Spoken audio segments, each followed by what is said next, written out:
বলো কেন আমি তোমার সাথে সব ভিডিওগুলো ডিলিট করছি সেটা ক্লিয়ার। আমার কথা হচ্ছে আমি ভিডিওটা আমার শেষ করতে হবে, সময় নাই তাড়াতাড়ি, তো আমার ব্লগ এরকম হয় আমার একটু 19-20। এবার অন্তরার সাথে ঝগড়া করে ইতির বিয়ের সমস্ত ভিডিওই যেন ডিলিট করে দিল রাকিব হাসান। তিনি বলেন একমাত্র অন্তরার জন্যই আমি ওর বোনের সমস্ত ভিডিও ডিলিট করে দিয়েছি। আমি ওর বোনের ভিডিও দিয়ে কোনো ইনকাম করতে চাই না। অন্তরার সাথে রাগ করেই এভাবে অভিমানের সুরে বলছিলেন রাকিব হাসান। এমনকি ইতির বিয়ের রিসেপশনেও যাননি রাকিব হাসান।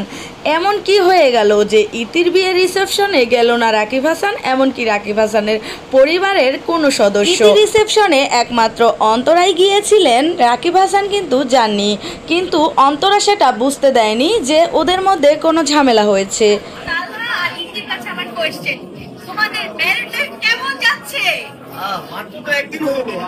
কালকেই তো বিয়ে কালা কিন্তু তারে বিয়ে হইছে কিছু টের পাও নাই না আমরা কিছু টের পাই না। আরে কিছু টের পাইতে হয়। আরে নতুন সংসার, নতুন কেন সংসার জীবনে একটা আছে না অন্যরকম হ্যাঁ 7 দিন পরে ওকে 7 দিনের মধ্যে মারামারি লাগবে না।